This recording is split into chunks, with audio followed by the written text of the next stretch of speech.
영화 같은 그러한 경기가 있었습니다. 여러분들 아마 축구 경기 중에 가장 인상 깊은 축구 경기 하면 아마 대부분이 2002년을 떠올리시겠죠? 예, 한일 월드컵 때를 기억하실 것 같아요. 물론 굉장한 감동이 있었죠. 지금도 TV에서 2002년 월드컵 경기를 이렇게 보다 보면 안정환 선수가 헤딩골 넣는 장면, 박지성 선수가 골 넣는 장면 이런 걸 보면 막 울컥울컥할 만큼 그렇게 감동적이었던 것도 사실입니다. 하지만 저에게 개인적으로 만약 제일 극적이고 영화 같은 그러한 경기가 어떤 경기냐고 물어보면 저는 93년 10월 달에 있었던 경기였던 것 같아요. 월드컵이라고 하는 축구 경기는요, 올림픽이 4년마다 열리는 것처럼 4년마다 열리는 축구 이 경기입니다. 그런데, 이 4년마다 열리면서, 이제 전 세계에서 예선전이 펼쳐져요. 예선전이 있고, 그 예선전에서 통과된 본선에 진출하는 팀들이 있어요. 현재는 본선에 진출하는 팀은 32팀입니다. 32팀인데, 이제 올해 예선이 치러지고 내년도 2026년도에 본선에 이제 시작이 되면 내년 본선부터는 48개 팀으로 늘어난다 그래요. 그러니까 월드컵 경기가 굉장히 이제 본선이 치열해지겠죠. 근데 여러분 93년도 그러니까 94년 월드컵까지는요. 98년부터 32팀 그러니까 32개 나라가 됐고요. 94년도 미국 월드컵 때까지는 24개 팀이 본선에 진출을 했어요. 그러니까 여러분 본선보다 그러면 어디가 더 치열해지는 거예요? 예선전이 더 치열해지는 거죠. 예선에서 치열하게 올라와야 본선으로 올라오는 거니까. 그때 당시에 미국 월드컵 94년도 미국 월드컵 때문에요. 예선전이 치러졌는데 아시아 예선전도 굉장히 치열했어요. 그래서 아시아에서 여러 나라들이 예선전을 치렀습니다. 93년도 10월 28일이 우리 한국의 마지막 예선전이었어요. 근데 여러분 그때 당시에 우리나라가 참 그 예선전을 통과 못할 거라 하는 상황이었어요. 왜냐하면 아마 기억하시는 분들이 있으실 텐데 여러 나라들이 이제 예선전을 치르는데 승점을 가지고 이제 올라가겠죠. 아시아에서는 2개 나라가 본선에 진출할 수 있었어요. 2개 나라가 진출할 수 있는데 먼저 일찌감치 1등, 그러니까 첫 번째로 본선에 진출하는 팀은 결정이 됐어요. 아라비아라고 하는 나라였어요. 그런데 이제 마지막 티켓 하나를 놓고 이제 경쟁을 하는데 참 질 수 없는 거죠. 그죠? 일본하고 한국이 지금 경쟁이 붙은 거예요. 일본하고 한국이 경쟁이 붙었는데 마지막 경기가 93년 10월 28일 같은 시간에 이 카타르 도하라고 하는 지역에서 그래서 이제 경기가 열리게 된 거예요. 이게 좀 보여드리면 이렇습니다. 보여드리면 동시에 치러진 두 경기, 그래서 하나는 카타르 스타디움, 또 하나는 아랄리 스타디움 이런 곳이에요. 근데 이 같은 지역에 있는 경기장인데 여기에서 한국은 북한과 그리고 일본은 이라크와 지금 경기를 하는 상황이었어요. 근데 여러분 이 한국과 북한 지금 이 경기에서 문제는 뭐냐면 한국이 본선에 진출할 가능성이 거의 없었다는 거예요. 왜냐하면 한국이 이겨도 일본이 이라크를 이기면, 한국이 북한을 이겨도 일본이 이라크를 이기면 한국은 탈락하는 거예요. 일본이 본선으로 올라가는 거예요. 여러분 가능성이 그러면 많아요? 가능성이 희박해요? 희박한 거죠. 그러니까 여러분 한국은 잘해도 쉽지 않은 거예요. 근데 지금 이제 이 경기를 하면서 이 마지막 경기에서 일본이 지기를 바라고 한국이 이기기를 바라면서 이 지금 시합이 동시에 이제 열리게 된 거예요. 근데 여러분 한국이 정말 열심히 뛰었어요. 그래서 북한과의 축구 경기에서 3대 0으로 이겼어요. 일단 그죠? 잘 됐어요. 그런데 3대 0이 되고 나서 하석주 선수라는 선수가 이렇게 인터뷰를 합니다. 보여드리면 이래요. 아마 기억하실 거예요. 하석주 선수. 이 선수가 뭐라 그러냐면 우리가 이겼는데 코치진을 보니까 얼굴이 되게 어둡더래요. 왜 어두웠느냐 하면 저쪽에서 지금 일본이 이기고 있다는 거예요? 지고 있다는 거예요? 일본이 이기고 있다는 거예요. 이제 하석주 선수보다 제 얼굴을 보여주세요, 이제. 하석주 선수가 얘기하기로는 저쪽에서 지금 일본이 이기고 있으니까 우리가 이겨도 소용이 있어요, 없어요? 없어요. 그러니까 저쪽에서 일본이 이기면 안 되는 거죠. 근데 일본이 2대1로 이라크를 상대로 이기고 있는 거예요. 거의 이제 시작을 같은 시간대에 했으니까 한국도 지금 끝날 시간이 비슷하니까요. 경기장에서 나오지를 못하고 그래서 그라운드에서 막 기다리고 있는 거예요. 지금 사진을 보여드리면 이렇습니다. 사진을 보여드리면 북한에 승리했지만 기뻐할 수만은 없었던 한국. 아마 기억나시는 분들 계실 거예요. 북한에 3대0으로 이겼지만 본선 진출 가능성이 희박한 거죠. 저쪽에서 일본이 이기고 있는 중이니까. 그런데 저쪽에서 90분 경기가 끝났어요. 그러면 본선 진출 실패가 되는 거잖아요. 근데 축구 경기에는 루즈타임이라는 게 있어요. 그게 뭐냐면 경기 중에 잠깐 심판이 불러서 무슨 코너킥이라든가 파울이라든가 이런 시간을 계산해서 마지막에 시간을 조금 더 줘요. 근데 그 시간을 3분을 받았어요. 3분을 받았는데 3분을 받고 진행을 하는데 2분이 지났는데 2대1이에요. 가능성이 거의 없죠. 50분이 지났어요. 50초가 지났어요. 2분 50초가 지났어요. 그래도 2대1이에요. 그런데 마지막 루즈타임 10초 전에 이라크 선수가 골을 넣어요. 여러분 별로 감동이 없으시죠? 그때 여러분 정말 한국 사람들이요 막 난리가 났어요. 이 집 저 집에서 와! 막 터져나오는 이 환호성이 온 나라를 들썩였어요. 10초 전에, 정말 10초 전에 이라크가 골을 넣으면서 2대2 동점이 된 거예요. 그리고 경기가 마쳤어요. 자, 그러면 이제 본선 진출은 누가 해요? 몰라요. 일본이 져야 되는데 비겼잖아요. 몰라요. 승점이 똑같아요. 그러면 이제 뭘로 따지느냐면 누가 골 더 많이 넣었어? 이거예요. 그런데 북한은 우리가 몇 골 넣었어요? 3골을 넣었잖아요. 그래서 누가 올라갈게요? 한국이 올라갔어요. 와, 여러분 제가 축구 경기를 보면서요. 물론 월드컵 이 2002 월드컵도 대단한 경기였습니다만 제가 그 당시에 93년도 10월 28일 잊을 수가 없어요. 진짜 와 정말 어쩜 그렇게 이 경기가 극적으로 그래서 한국이 진출하게 됐는지 여러분 정말 그 감동을 잊을 수가 없어요. 지금 사진 보여드리면 2장을 보여드리는데 이렇습니다. 이게 마지막 10초 전에 이라크 선수가 동점골을 넣어서 그래서 2대2가 돼서 그제서야 어리둥절하고 있던 선수들이 막 뛰어나오고요. 난리가 났었어요. 제가 오늘 이제 영상을 찾아서 이렇게 설교 준비한다고 하는데 이게 이제 유튜브를 찾아보니까 알고리즘이라는 게 뜨잖아요. 제가 찾아보지도 않았는데 그때 당시에 일본 반응이 갑자기 알고리즘이 이렇게 뜨더라고요. 그래서 일본 반응을 봤더니요. 일본 전역이 다 갑자기 절망에 빠졌더라고요. 아이고 고소해라 이런 아니에요. 그런 건 아닌데 근데 이 상황이 정말 와 정말 이런 일이 있을 수 있을까 싶을 만큼 극적으로 정말 이 경기에 본선에 진출하게 된 일이었던 것 같습니다. 제가 오늘 이 말씀과 어울릴지 한번 좀 고민을 하면서 어울리는 것 같아서 오늘 이런 이야기를 하고 시작을 합니다. 왜냐하면 여러분 한국이 자기 능력으로 본선 진출을 할 수 있었어요? 없었어요? 없었죠. 한국은 이겨도 저쪽에서 져주지 않으면 본선에 갈 수 있어요? 없어요? 없어요. 한국은요 이겨놓고도 자기 능력으로 본선에 갈 수 없어서 그냥 기다리는 것밖에 없어요.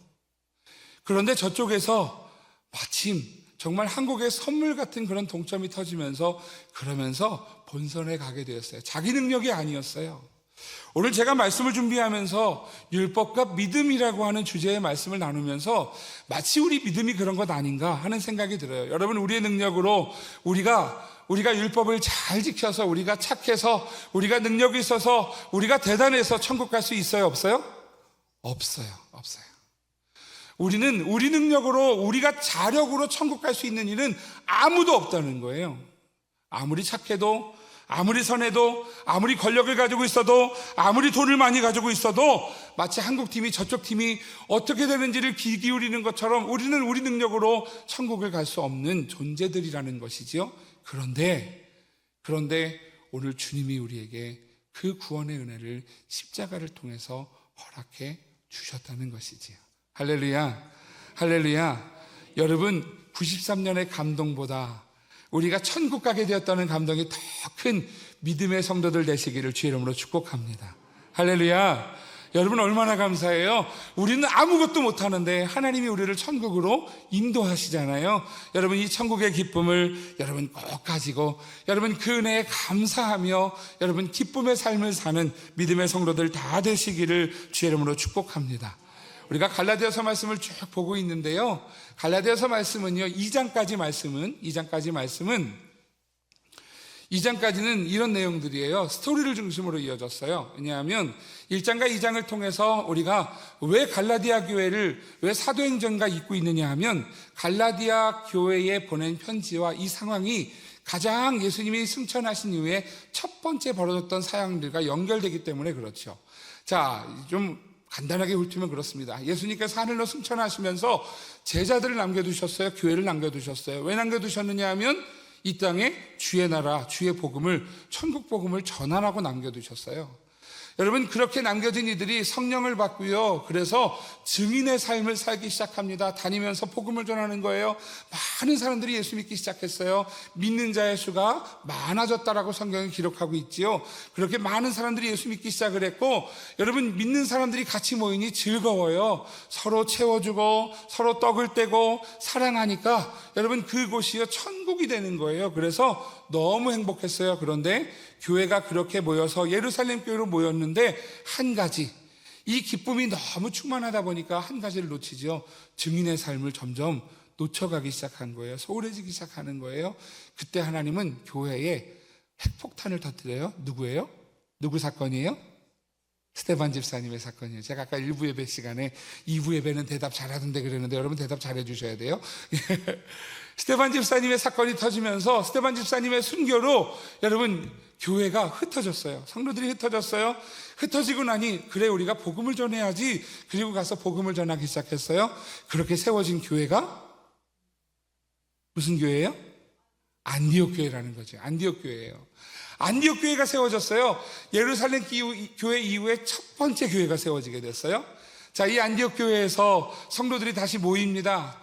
열심히 복음을 전했더니 모여서 함께 예배하고 찬양하고 또 함께 떡을 떼고 함께 교제하니까 너무 좋은 거예요. 좋다 보니까 또 소홀해지기 시작하죠. 복음을 전하는 사명을 조금씩 소홀해지기 시작을 했어요. 그때 하나님이 또 한 가지 사건을 터뜨리시죠. 누구 사건이에요? 오늘 일부 예배 취소해야겠네요. 야고보, 예수님의 제자 야고보가 순교하는 사건이 일어나잖아요. 그죠? 야고보가 순교하면서 안디옥 교회가 정신을 차렸어요. 야, 우리 이러면 안 돼. 교회를 세우신 이유가 뭔데? 우리를 남겨두신 이유가 뭔데? 복음 전해야 되잖아. 우리 선교하자. 그래서 선교사를 파송하기로 합니다. 2명을 정하죠. 누구예요? 바나바와 바울이에요. 바나바와 바울을 정해서 그들을 첫 번째 선교사로 파송하는 거예요. 그들이 가서 갈라디아 지역에 가서 1차 선교행을 하게 되지요. 죽을 고비를 넘겼습니다만 그 고비 속에서도 교회가 세워졌어요. 교회가 여러 군데에서 갈라디아 지역에 세워져서 갈라디아 교회들이 되었어요. 자, 그리고 돌아옵니다. 이방인들에게도 복음이 전해지는 것을 보고 너무 감사함으로 뿌듯한 마음으로 안디옥 교회에 와서 이제 지난 몇 년 동안 주셨던 은혜가 너무 감사하다 이러고 있는데, 그때 유대인들이 올라왔어요. 기독교인들이에요. 그런데 그들이 올라와서 바나바와 바울과 여러 사람들에게 이야기하는 거죠. 너희들 이방인에게 복음을 전했더니 복음을 받아들이더라며. 그런데 그들에게 할례가 없으면 안 돼. 율법을 행하지 않으면 안 돼. 그러면 구원받지 못하는 거야. 여러분, 이게 지금 바나바와 바울이 전한 복음이 아니에요. 바나바와 바울은요, 은혜로 믿음으로 구원받는 거야 이렇게 가르쳤는데, 근데 유대인들이 올라와서 얘기하는 거예요. 아니야, 할례도 율법도 행해야 돼.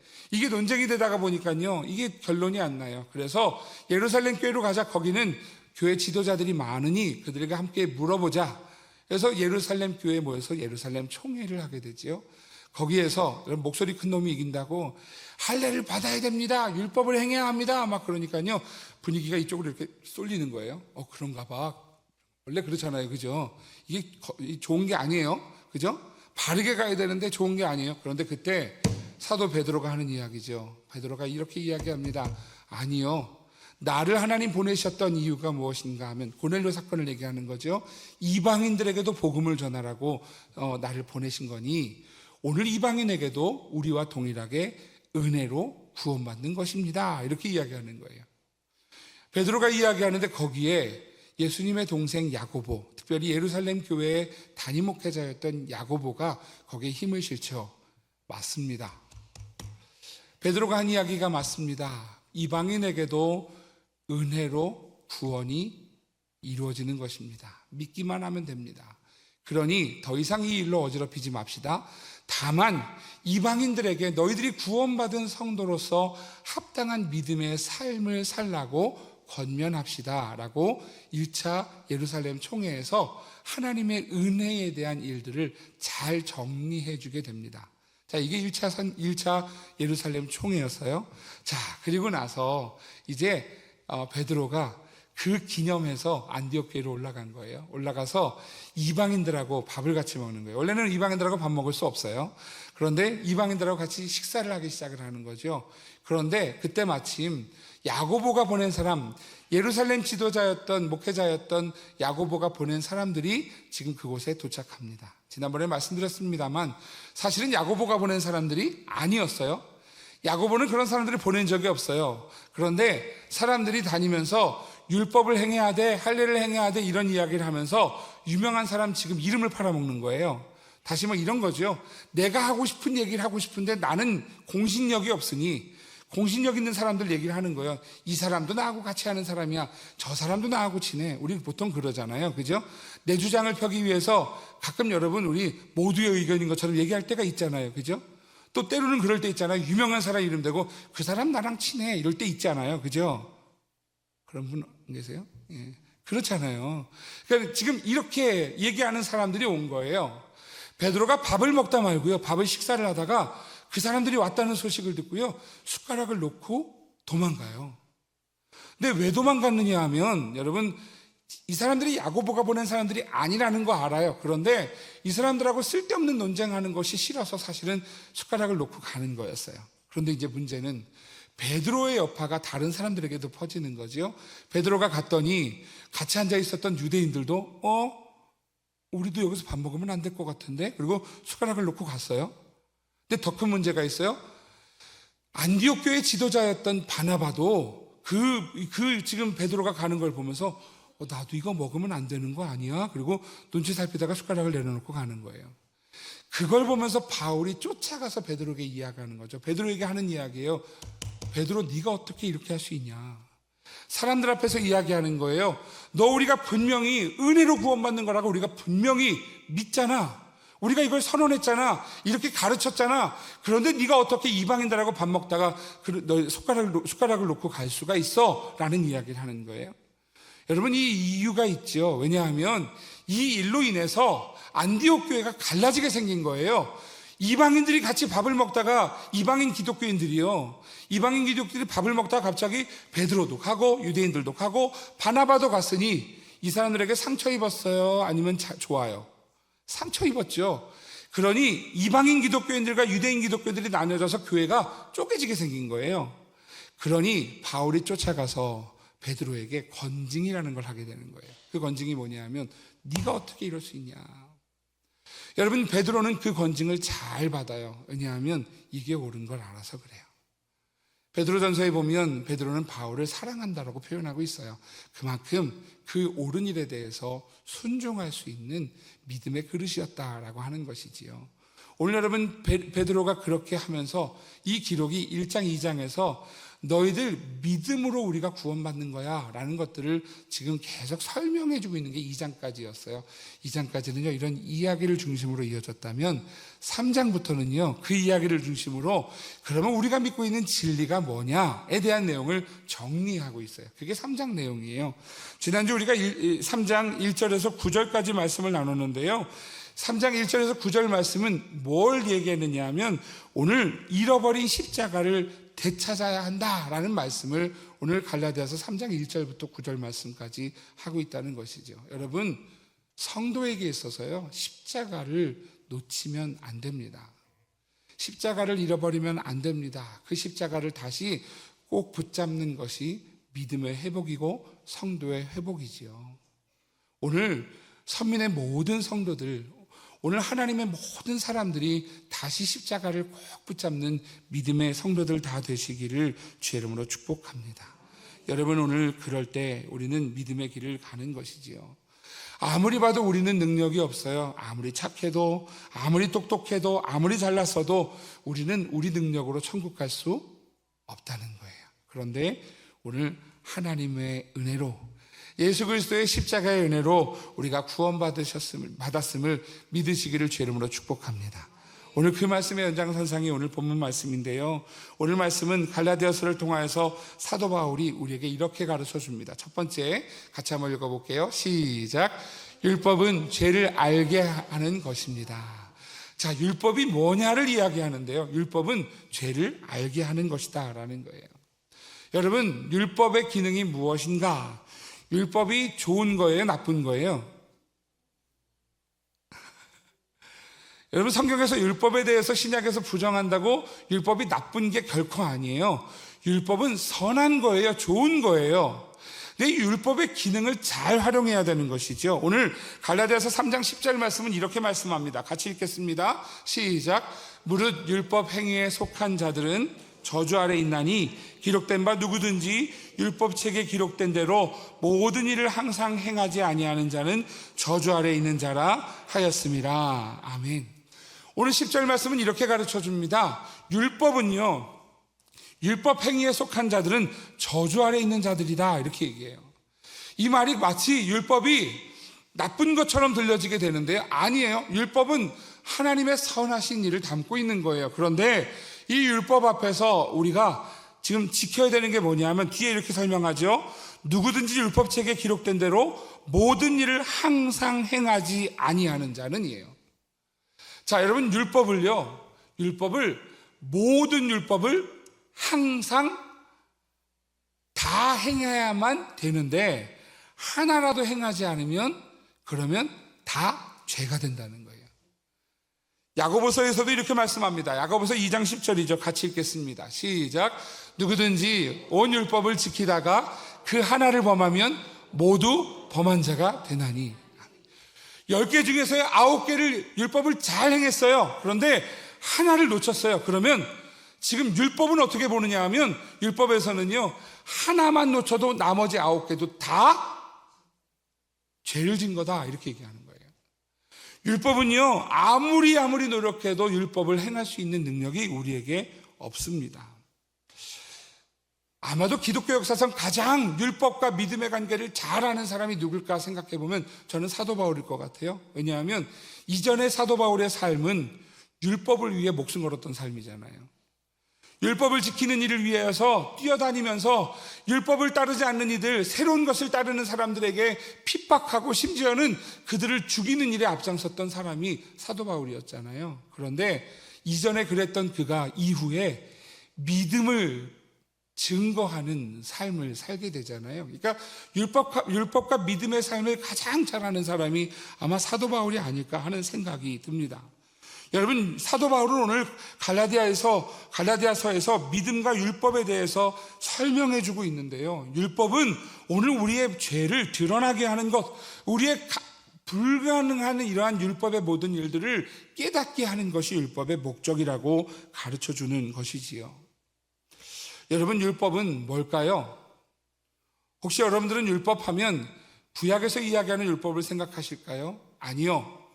이 율법은요, 오늘날 우리 교회에 우리가 살아가는 성도들의 삶에 아마 전통에 가까울 거예요. 여러분, 이 율법은요, 자기 진단을 하는 거예요. 내가 신앙이 건강한가? 내 모습이 건강한가? 진단하는 거예요. 목회자 후보생 교육이라는 게 있어요. 목사가 되기 위하면 전도사님, 강도사님이 되시는 분들은요, 목회자 후보생 교육을 노회에서 받아야 돼요. 네, 목회자 후보생 교육을 하면은요, 그 후보생 교육에 질문이 나가요. 뭐라고 나가느냐 하면, 당신의 경건 생활은, 당신은 일주일 동안 몇 번 예배 드립니까? 당신은 11조 생활을 하십니까? 감사헌금을 하십니까? 당신의 주일 예배는 어떻습니까? 주일 예배를 당신은 묵상하며 한 주간을 살고 있습니까? 수요 예배 참석합니까? 새벽 예배 몇 번 참석합니까? 그리고 당신은 하나님 말씀을 매일같이 묵상하며 살고 있습니까? 이런 질문지가 나가요. 목회자라서가 아니에요. 장로님도 그래요. 권사님도 그래요. 안수 집사님도 그래요. 그거 안 했으면 교육받지 못한 거예요. 그러면 그때 점검해요. 맞아. 내가 이렇게 신앙생활 했어야 되는데 이걸 놓치고 있었구나. 점검하는 거예요. 이 점검한 것을 가지고 그러면 어떻게 해야 되느냐 하면 오늘 그 점검한 것을 가지고 믿음의 삶을 살려고 이제 몸부림쳐야 되는 것이지요. 점검하고 끝나면 될까요? 안 될까요? 안 되는 거예요. 목사 임직을 받는 분들, 임직 받으면서 목소리 변하는 분들을 굉장히 많이 봤어요. 안녕하세요 목사님 그러다 갑자기 완수 앞고 와서는요 할렐루야 이렇게 얘기하는 분들 많이 봤어요. 목사님들만이 아니지요. 장로님들도 그런 분들 많이 배웠고요. 안수 집사님 권사님들도 참 많이 뵀던 것 같아요. 여러분 오늘 이 점검의 시간이 오늘 이 점검을 통해서 우리의 믿음이 교정되고 수정되어야 하는 것이 점검이라는 것이지요. 착한 사람이 천국 가는 게 아닙니다. 믿음으로 사는 사람이 천국 가는 것입니다. 착한 사람도 화냅니다. 가끔 욕심 부리기도 합니다. 여러분 그렇게 하는 것이 우리의 모습이에요. 팀 켈러 목사님은요 복음 자유를 선포하다라는 책에서 이 율법에 대해서 이렇게 설명합니다. 율법은 구원의 길이 아니라 구원의 필요를 보여주는 거울이다. 율법을 통해서 구원받을 수가 없다. 왜냐하면 율법은 하나라도 범하면 모든 게 다 죄가 되니까 율법은 나를 진단하는 구원의 필요를 보여주는 거울이다. 이렇게 설명하는 거예요. 종교개혁자 존 칼빈은 이렇게 설명합니다. 율법의 역할은 우리에게 치료할 희망이 없는 질병을 보여주는 것이다.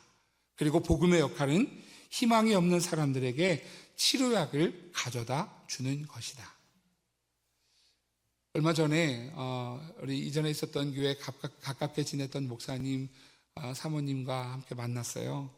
사모님이 폐암이 올려서 그래서 수술을 했어요. 수술을 했는데 저희 아내하고 같이 가서 문병을 하고 이렇게 만났는데 목사님도 사모님도 저희한테 그래요. 목사님, 사모님 건강검진 잘 해야 돼요. 저희 건강검진 하다가 폐에 뭐가 있다고 발견이 됐어요. 그런데 그 발견된 거 가지고 큰 병원 가보라 그래서 병원 갔더니 거기서 치료를 해줘서 오늘 이렇게 수술을 했어요. 그러면서 수술한 걸 이야기하면서 건강검진 잘 하세요. 우리가 어떻게 될지 모르겠더라고요. 이러더라고요. 여러분 율법은 건강검진 같은 거예요. 건강검진 받아보셨습니까? 검진 받으면요 치료해 주는 게 아니에요. 건강검진은요 그냥 나를 진단하는 거예요. 오늘 내가 지금 몸속에 혈관 이 피 수치 이 지금 피 수치가 좀 이상한데 이 점검해 주는 거예요. 몸에 이게 초음파를 찍어봤더니 뭔가 이게 뭐가 보이는데요. 이거 한번 병원 가보 의사 만나 보셔야겠는데요. 이렇게 검진은요 점검해 주는 거예요. 그러면 여러분 이 점검을 받고 나서 우리는 누굴 찾아가야 하느냐 하면 의사를 찾아가야 고침을 받는 거죠. 여러분 점검만 받고 끝나버리면 고쳐지는 게 아니에요. 나 병원에서 점검 받았는데 아니요 소용없어요. 의사를 만나서 치료를 받아야 낫는 거죠. 낫는 거예요. 여러분 오늘 율법은 우리에게 점검하는 일이죠. 당신의 신앙 수준이 어떤 수준인지 우리의 신앙이 어떤 모습인지 오늘 점검받고요. 그것을 가지고 오늘 어디로 나가야 되느냐 하면 예수 그리스도의 십자가 앞으로 나아가서 하나님 오늘 나는 하나도 행하지 못하는 죄인입니다. 오늘 그렇게 고백할 때 여러분 십자가의 은혜가 우리에게 임하는 것이에요. 아무리 점검만 해도 소용이 없어요. 율법을 보면 우리는요 여전히 나는 저주 아래에 있습니다. 여기 누구도 율법에서 자유로울 사람 한 명도 없어요. 그런데 그 율법을 보고 오늘 율법을 잘 본 사람의 믿음의 고백은 이것이지요. 하나님 저는 죄인입니다. 잘못 보는 사람들은 이렇게 봐요. 야 율법에 보니까 네가 문제잖아. 네가 문제잖아. 여러분 이거는요 잘못 본 사람이에요. 아니고 내가 죄인입니다. 그게 율법 앞에 선 하나님의 사람의 모습이에요. 그리고 십자가 앞으로 나가는 거죠. 사랑하시는 성도 여러분, 몸이 아픈 이에게는 의사가 필요합니다. 믿음이 연약해진 이에게는 예수 그리스도의 십자가가 필요합니다.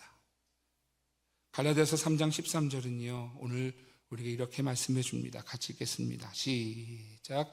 그리스도께서 우리를 위하여 저주를 받은 바 되사 율법의 저주에서 우리를 속량하셨으니 기록된 바 나무에 달린 자마다 저주 아래 있는 자라 하였습니다. 아멘. 오늘 여러분, 우리를 뭐 하셨다고요? 속량하셨다고요. 속량하다라고 하는 이 말씀은요, 오늘 사전에서 이렇게 표현합니다. 값을 치르고, 몸값을 치르고 노비의 신분을 풀어 양민이 되게 하는 것, 이게 속량이라는 단어예요. 여러분, 속량했다는 것은 우리의 모든 죄값을 다 치러서 우리로 이제 다시 산 존재로 만들어 주었다라고 하는 것이지요. 오늘 여러분, 주님 앞에 나는 죄인입니다 고백하며 나아갈 때 오늘 주님의 은혜가, 그리고 주님을 믿는 믿음이 오늘 우리를 그 은혜로 살리시는 줄 믿으시기를 주의 이름으로 축복합니다. 두 번째로 바울은 이렇게 이야기합니다. 같이 읽겠습니다. 오직 의는 믿음으로 사는 것입니다. 갈라디아서를 통해서 율법으로 사는 게 아니야, 믿음으로 사는 거야. 오직 의는 믿음으로 사는 거야. 오늘 믿음으로 사는 거라고 가르쳐 줍니다. 여러분, 율법 자체는 선한 것입니다. 그런데 율법은 우리가 온전히 감당할 수 없는 그러한 일이지요. 하지만 오늘 그 율법 앞에서 오늘 주님 앞에 믿음을 찾아가는 우리들일 때 우리가 살게 되는 것이지요. 갈라디아서 3장 11절 12절 말씀은 이렇게 말씀합니다. 같이 읽습니다. 시작. 또 하나님 앞에서 아무도 율법으로 말미암아 의롭게 되지 못할 것이 분명하니 이는 의인은 믿음으로 살리라 하였습니다. 율법은 믿음에서 난 것이 아니니 율법을 행하는 자는 그 가운데서 살리라 하였느니라. 아멘. 오늘 여러분, 우리가 잘 아는 말씀이 나오죠. 의인은 믿음으로 살리라. 할렐루야. 여러분, 이 말씀은 하박국 선지자가 했던 말씀이지요. 물론 로마서에서도 말씀하고 있습니다만 하박국 선지자의 상황이 이렇습니다. 하박국 1장에 보면 하박국 선지자가요, 시대를 보면서, 상황을 보면서요, 너무 힘들어요. 그래서 하나님 앞에 이렇게 얘기합니다. 어찌하여, 하나님 왜 이런 일들이 일어납니까? 어쩌면 이렇게 악할 수가 있습니까? 어쩌면 이렇게 사람들이 못될 수가 있습니까? 어쩌면 이럴 수 있습니까? 세상이 강포하고 오늘 세상이 변론하고 분쟁하는 이 모든 것들을 보면서 어쩜 이렇게 악할 수 있습니까? 하는 하박국 선지자예요. 그가 하나님 앞에 그렇게 외치는 것, 오늘 하박국 1장 2절 3절이 이렇게 설명합니다. 여호와여, 내가 부르짖어도 주께서 듣지 아니하시니 어느 때까지이리이까? 내가 강포로 말미암아 외쳐도 주께서 구원하지 아니하시나이다. 어찌하여 내게 죄악을 보게 하시며 어찌하여 폐역을 눈으로 보게 하시나이까? 어찌하여 겁탈과 강포가 내 앞에 있고 어찌하여 변론과 분쟁이 일어났나이다. 여러분, 하박국 선지자는 이해되지 않는 이 일들을 보면서 하나님은 왜 이런 악함을 보시고 그냥 두십니까? 하박국 선지자 답답해서 하나님 앞에 울분을 토하는 거예요. 이 말씀은요, 1장 내내 이어갑니다. 13절 14절도 이렇게 이야기하죠. 같이 읽어볼게요. 시작. 주께서는 눈이 정결하심으로 악을 참아 보지 못하시며 패역을 참아 보지 못하시거늘 어찌하여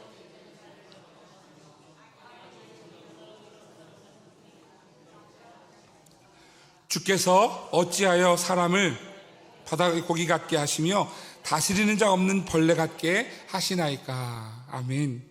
오늘 여러분, 하박국 선지자는요, 지금 1장 내내 하나님은 선하신 하나님이신데 어떻게 이렇게 악한 것들을 보고만 계십니까? 하나님, 이거 문제 있는 거 아닙니까? 하나님은 정결하신 분 아닙니까? 그런데 이 악을 어떻게 보고 계십니까? 하나님 앞에 막 울분을 토하고 있는 거예요. 그랬던 그가 여러분, 3장에 갔더니요, 그의 태도가 바뀌어요. 우리가 잘 아는 말씀이에요. 3장 17절에서 19절 이렇게 설명합니다. 비록 무화과 나무가 무성하지 못하며 포도나무에 열매가 없으며 감람나무에 소출이 없으며 밭에 먹을 것이 없으며 우리의 양이 없으며 외양간에 소가 없을지라도. 여러분, 상황이 좋아요, 안 좋아요? 되게 안 좋아요. 무화과에 무성하지 않대요. 포도나무에 열매가 없대요. 감람나무에 소출 없대요. 밭에 먹을 것도 없대요. 양도 없고 소도 없대요. 그런 상황이 변하지 않았어요. 그런데 그 마음이 변해있어요. 이렇게 설명합니다. 18절 19절 같이 읽겠습니다. 시작. 나는 여호와로 말미암아 즐거워하며 나의 구원의 하나님으로 말미암아 기뻐하리로다. 주 여호와는 나의 하나님이시라.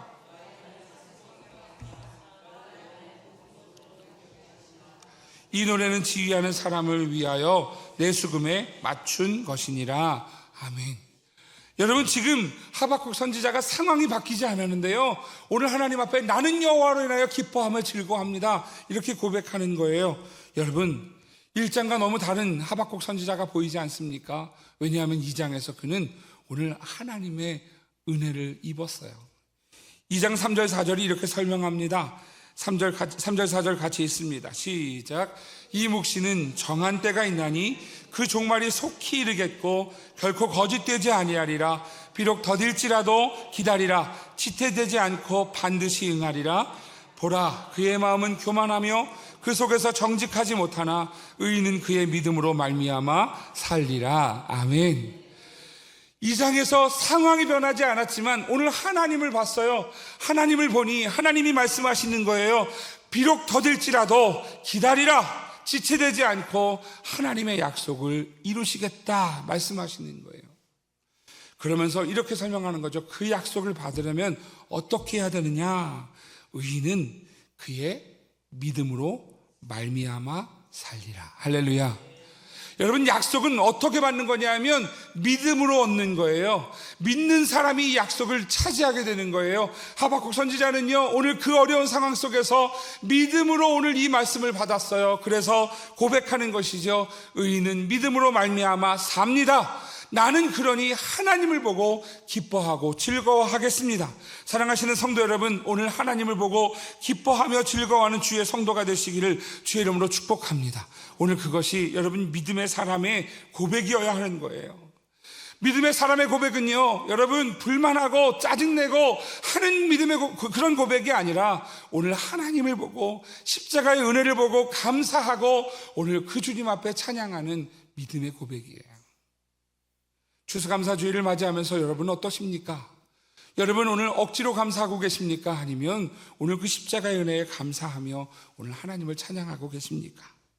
오늘 여러분 이 믿음의 고백이 우리의 고백이 되기를 주의 이름으로 축복합니다. 세 번째, 갈라디아서를 통해서 바울은 이렇게 말씀합니다. 같이 읽습니다. 세 번째요. 시작. 믿음은 그리스도의 십자가를 바라보는 것입니다. 아멘. 믿음이 뭐냐? 그리스도의 십자가를 바라보는 것이다. 상황이 아닌데도 그리스도의 십자가를 바라보는 것이다. 여러분, 어쩔 수 없잖아요가 통하지 않아요. 주님이 어쩔 수 없는 그 상황 속에서 십자가로 가셨어요. 그러니 우리도 어쩔 수 없어요가 아니에요. 주님의 십자가를 바라보는 것, 그것이 믿음이지요. 오늘 본문 말씀 13절 14절은 이렇게 설명합니다.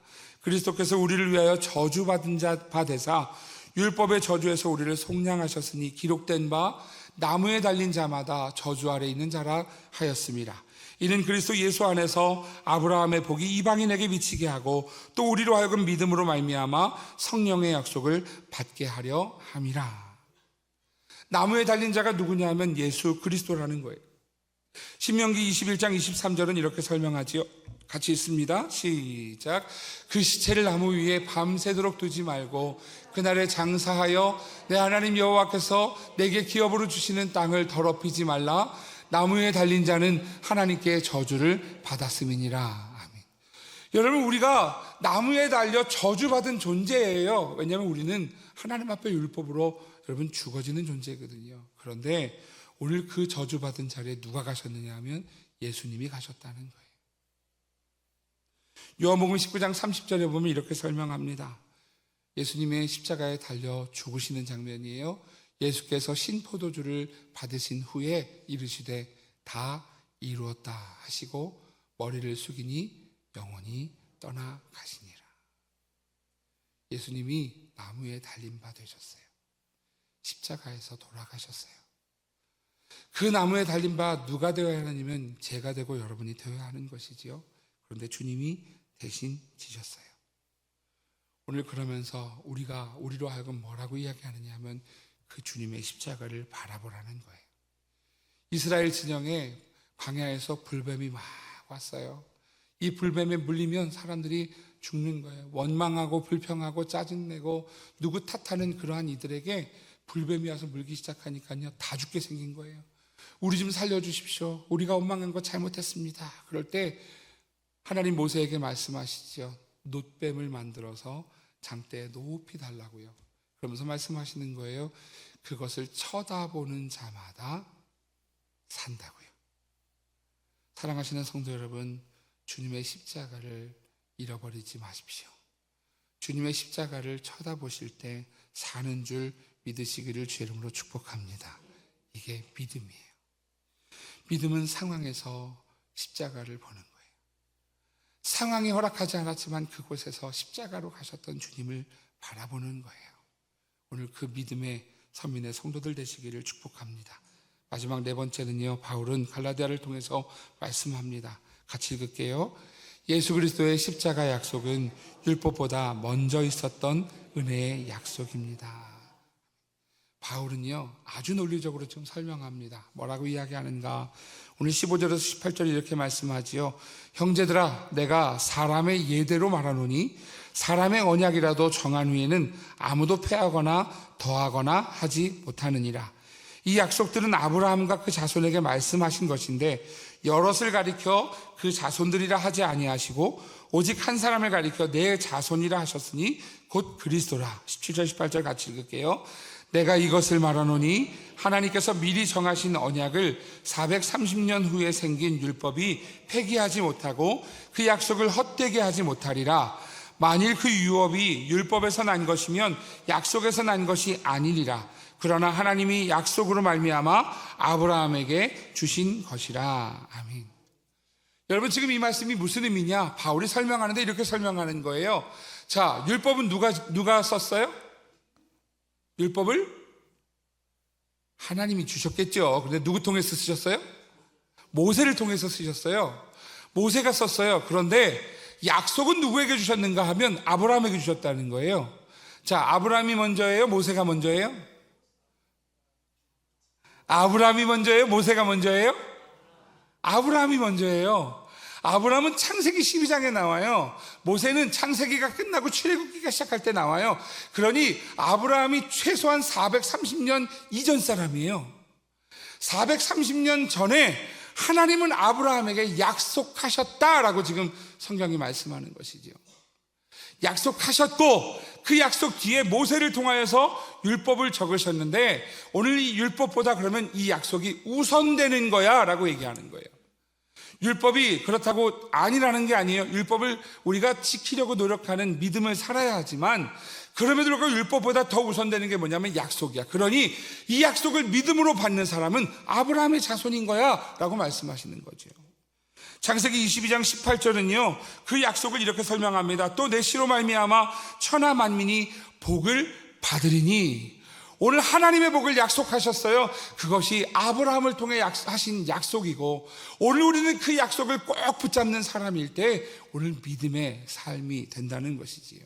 그래서 오늘 말씀 제목이 이렇습니다. 저를 따라해 주세요. 약속은 믿음으로 얻는 것입니다.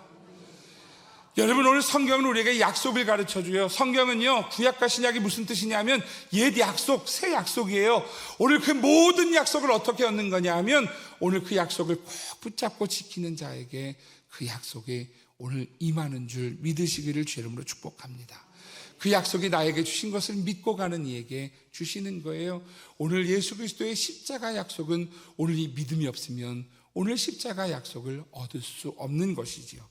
사랑하시는 성도 여러분, 오늘 이 약속을 믿음으로 얻는 주의 성도들 되시기를 주의 이름으로 축복합니다. 믿음의 삶을 사는 거예요. 여러분, 그냥 점검만 하고 끝나는 게 아니라 십자가 앞에서 믿음의 삶을 사는 거예요. 하나님, 내가 주님이 기뻐하시는 믿음의 삶을 살겠습니다라고 주님의 십자가를 바라보며 나아갈 때 오늘 하나님은 우리 가운데 오늘 우리를 주님의 그 놀라운 은혜와 기적과 천국으로 인도하심을 믿으시기를 주의 이름으로 축복합니다. 그래서 믿음의 선배들이 이렇게 이야기하죠. 우리가 잘 아는 말씀이잖아요. 히브리서 11장 믿음으로 아벨은, 믿음으로 에녹은, 믿음으로 노아는, 믿음으로 아브라함은, 믿음으로 야곱은, 믿음으로 요셉은, 믿음으로 모세는, 믿음으로 그리고 맨 뒤에 이렇게 기록됐어요. 믿음으로 김정진은. 뭐 기분 나쁘세요? 할렐루야. 여러분 그 끝에 여러분도 계세요. 같이 한번 해볼까요? 믿음으로 김정진은. 할렐루야. 여러분 오늘 그 믿음에, 여러분 그 반열에 여러분의 이름이 기록되는 믿음의 사람들 다 되시기를 주의 이름으로 축복합니다. 여러분 우리 믿음으로 살아봅시다. 오늘 우리가 보이지 않아도, 힘들어도 어려워도 믿음으로 살아봅시다. 오늘 그럴 때 주님의 십자가를 바라보며 가는 이들에게 오늘 하나님은 우리에게 기적도 주시고 은혜도 주시고 믿음도 주시고 천국도 주시는 하나님이심을 꼭 믿으시기를 주의 이름으로 축복합니다. 우리 합심해서 우리 같이 기도하죠. 하나님, 오늘 우리가 믿음 없는 우리임을 용서해 주십시오. 불쌍히 여겨 주십시오. 하나님, 약속은 받지만 그 약속을 믿음으로 얻지 못하는 우리들의 모습을 용서해 주십시오. 여전히 하나님 율법 가운데 살고 오늘 우리의 삶에 무너져 있는 그 삶에 하나님 앞에 나아가지 못하는 우리를 용서하여 주시고, 하나님 오늘 이 믿음을 붙잡고 하나님 나아가지 못했던 그 발걸음을 떼어 하나님 앞에 주님을 신뢰함으로 주님을 믿음으로 걸어나가는 믿음의 발걸음, 믿음의 삶이 되도록 주님 붙잡아 달라고, 이 시간 약속을 꼭 붙잡고 믿음으로 살도록 우리를 인도해 달라고 이 시간 함께 합심해서 우리 같이 기도하겠습니다. 같이 기도하겠습니다.